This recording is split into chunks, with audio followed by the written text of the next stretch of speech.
Olá pessoal, sejam bem-vindos a mais um vídeo e hoje vou apresentar para vocês 5 passos para produzir um item de forma correta, independente do sistema que você usa.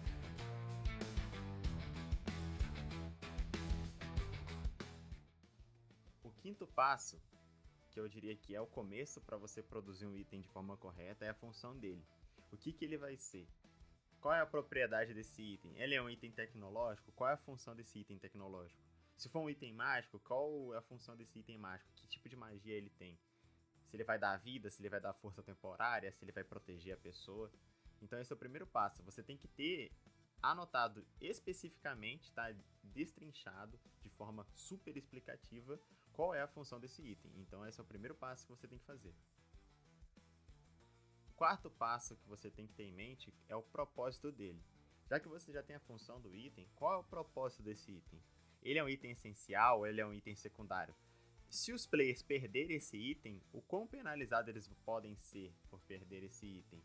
E se ele é um item de build, qual é a importância desse item na build do seu player, por exemplo? E em relação a RPGs mais tecnológicos, qual é o grau de tecnologia desse objeto, desse item? É importante para fazer um carro funcionar, por exemplo? Ou é importante para a arma de plasma funcionar? Tem que ter o propósito dele. Esse propósito vai ditar o quanto os players têm que tomar cuidado para não perder esse item, ou vai ditar também se esse item vai ser universal. Eu diria que eles vão utilizar isso a maior parte da campanha. O terceiro passo é a localização. Ela é uma parte muito importante do mestre decidir, porque isso pode ou não gerar uma jornada em busca desse item. Então, dependendo do propósito dele ou da função, você pode gerar uma campanha, uma aventura em torno desse item. Pode ser uma aventura menor que vai gerar várias outras aventuras. Então, por exemplo, se você está mestrando um RPG com temática do Mad Max, por exemplo, buscar combustível, buscar uma peça específica do veículo, como, por exemplo, a bateria do veículo estragou e você precisa buscar esse item importante, pode gerar sim uma aventura. Então a localização dele vai estar intrinsecamente ligado à sua aventura, intrinsecamente ligado à importância dele também, né? Então você decidir aonde esse item vai ficar e o quão difícil vai ser da sua equipe, né, dos seus players pegar, é muito importante, eu diria que é essencial. Essa parte aqui, ele vai estar ligado também à geografia do local. E isso entra num outro tópico, né, que é você trabalhar o seu mundo melhor, trabalhar com a distribuição de onde vai estar os recursos para os players utilizarem 100% do mapa. Não adianta você também criar um item que vai estar somente num canto do mapa e você explorar pouco ou explorar somente aquele lado do mapa. As coisas têm que ser mais cadenciadas.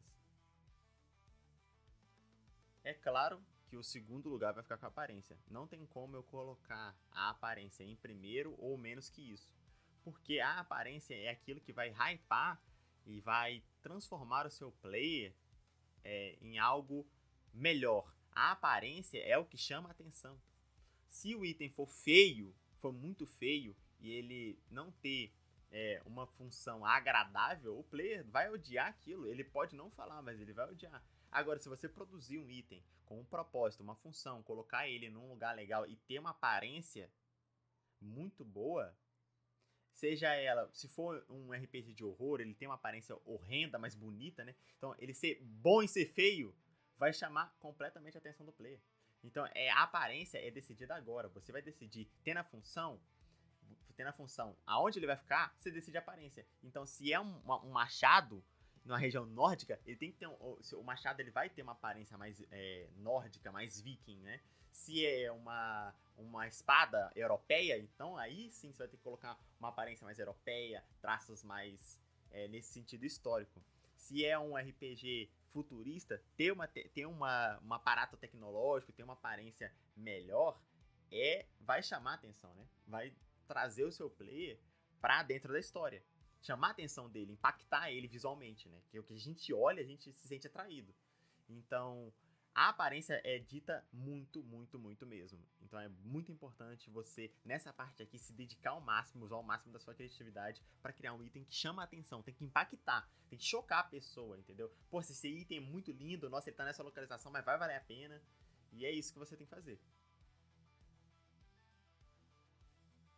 Agora, como último passo, eu diria que a história do item é uma coisa que você vai precisar consultar, né, a aparência, a localização, o propósito dele, a função, e planejar uma boa história, né? E responder questões que o player pode fazer. Por que ele é um anel? Ou por que esse item é tão importante? Ou por que esse item é amaldiçoado? Dar um contexto e deixar com você. Pra, no momento da sessão, que eles forem se interessar por esse item, procurar saber mais, você vai jogando pequenos pedaços da história que você já tem criado. E nisso, você já vai tendo um background, um plano de fundo, né? Uma estrutura de mundo muito mais aprofundada. Não é só simplesmente um item que você coletou na masmorra. É um item que tinha um dono, tinha um propósito. A filha, por exemplo, a filha de um duque deu para ele. Então, isso é uma parte importante, a história em si. E isso vai gerar uma aventura incrível para você. Então, o item no RPG, na minha concepção, é claro, ele deve ser uma parte da história. Então, isso é muito importante. Eu agradeço a todos que chegaram até o final desse vídeo. Eu espero ter ajudado, que esses 5 passos são passos simples, fácil, que você pode utilizar em qualquer sistema de RPG. Mas também você vai estar dando um ar de profissionalismo, um ar de profundidade. Não é simplesmente um item que você está dando ao seu player. É um pedaço da história. Muito obrigado.